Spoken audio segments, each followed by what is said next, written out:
video. Here's the bottom, here's the top, here's the side with nothing on it.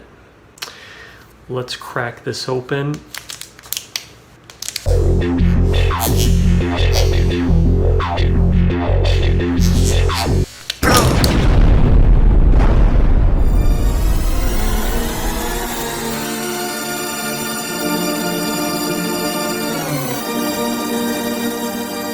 There are moments in human history that can change civilization forever.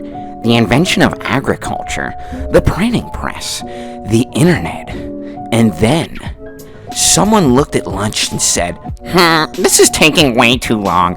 This is the story of Soylent, a beige-colored bottle that somehow became one of the internet's strangest success stories. Not because it's flashy, not because it tastes like the nectar of the gods, but because it asks one of the most ridiculous questions imaginable. What if eating was optional?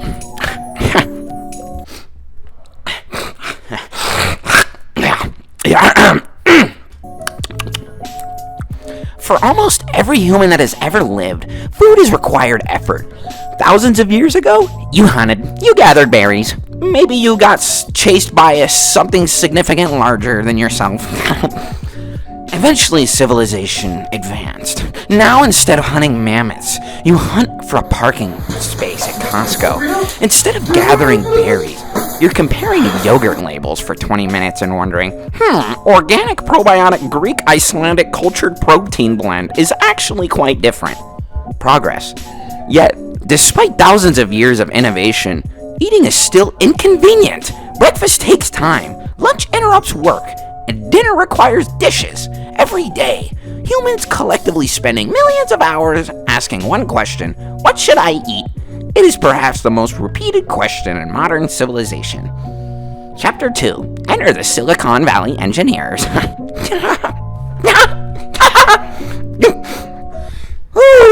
Now imagine you're a programmer. You spend 16 hours a day writing code. Every interruption feels like productivity leaving your body. Food, that's an interruption. Cooking, even worse. Cleaning dishes, unacceptable. So naturally, instead of learning meal prep,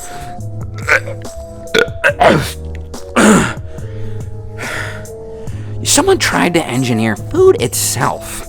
Not a recipe, not a protein shake, food. All of it. Every vitamin, every mineral, every macronutrient, everything your body needs packed into one bottle. Most would have called that a terrible idea. Fuck! Most people would have called that a terrible idea. The internet called it Soylent. Damn, not here. Chapter 3. The name that freaked everyone out. Now, let's address the elephant in the room. Yes, the name comes from the classic science fiction film Soylent Green. Yes, that movie contains perhaps the least appetizing marketing association imaginable. Am I right? Updoots, please. No, the drink is absolutely not based on the fictional food from the movie, which, as we all know, is people. Anyways, yet somehow, despite choosing perhaps the most cursed product name possible, people still bought it. Maybe curiosity is stronger than branding. People always ask, what does Soylent taste like?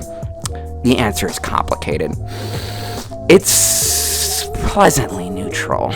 Like someone scientifically engineered the concept of this is fine. Not amazing, not awful. It doesn't scream, it politely exists. Some flavors are sweeter. Some resemble melted cereal milk. Oh god, that sounds awful. I'll have to stick to the script. Others are essentially nutritionally complete oatmeal smoothie. And somehow, that works. Efficiency. Imagine this. You wake up, you're late, you don't want cereal, you don't want eggs, you don't want to spend $20 on coffee shop breakfast. You grab a bottle. 30 seconds later, breakfast has legally occurred. That is the appeal. Not replacing every meal forever, replacing the annoying meals, the ones where convenience wins. The cult following. Every strange internet product eventually develops followers. Soylent was no exception. Entire online communities emerged. People talked macros, compared flavors, and shared recipes, mixed coffee into it, blended fruit into it, peasant, frozen it, turned it into popsicles. Now that is what I call a Reddit updoot moment. Give me Reddit gold, please. sorry, skipped it. At one point, some enthusiasts attempted to live almost entirely on Soylent. Whether that's something everyone should do is a completely different discussion, but it illustrates something fascinating. People weren't buying a drink, they were buying an idea. Optimization, minimalism, removing friction from daily life. Like when my wife didn't have a boyfriend. Those were the days. Am I right? Alright. Chapter 7, Philosophy of Not Thinking. One of the most exhausting parts of adulthood is not having enough time to watch Anthony Fantano. Excuse me, that was not on the script. Let me continue. Is decision fatigue. Oop, that's a racist word. That should not be on. ChatGPT, you're bad. You're banned. What shirt?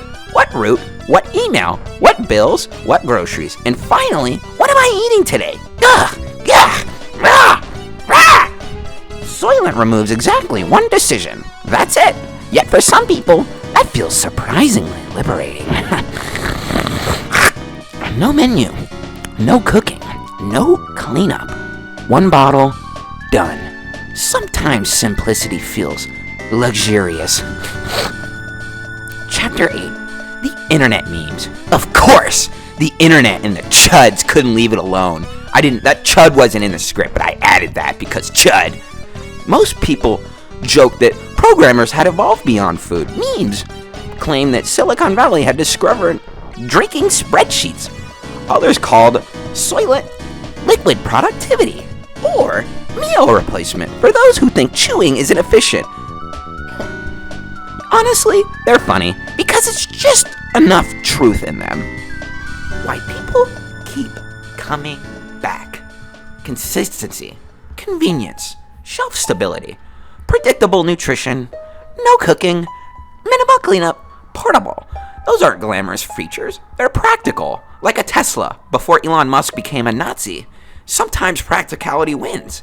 Sometimes the most exciting part of lunch is not having to think about lunch. Is it perfect? No, of course not. Food is culture, family, celebration. Cooking can be enjoyable. Restaurants create memories. Nobody gathers around Thanksgiving to pass bottles of Soylent. Hopefully not too long from now. Real lives still matter. Flavor matters. Variety matters. Enjoying food matters. Soylent doesn't replace that. It's a different problem. Why this weird beige bottle matters. The interesting thing about Soylent isn't the drink. Brother, it's what it represents. Sorry, I was getting pegged. I gotta take the programmer socks off. Humans have optimized transportation, communication, entertainment, and work. Sleep tracking, fitness, naturally. Someone tried optimizing lunch. Whether you like it or love it, or think it sounds dystopian, it's undeniably fascinating because it asks surprisingly modern questions. How much of daily life can become frictionless? Final thoughts. Oh God. That was because I ate actual food. Maybe Soylent isn't revolutionary. Maybe it's simply practical. Maybe it's simply another protein-based meal replacement drink. Or maybe it's one of the funniest, greatest, most epicest products ever created. A beverage born from software engineers who genuinely looked at sandwiches and went, bah! Bah! Some people see a bottle. Others see convenience. Others, like me, see the future. Personally, wait, I see something else. I see humanity's endless desire to absolutely improve everything, even lunch. And honestly, that's kind of epic. Thanks for watching. Now go enjoy a Soylent shake. I'm gonna go watch Anthony Fantano. Alright, it's time to start our duty as a police officer. Here we go. It's time to uphold the law.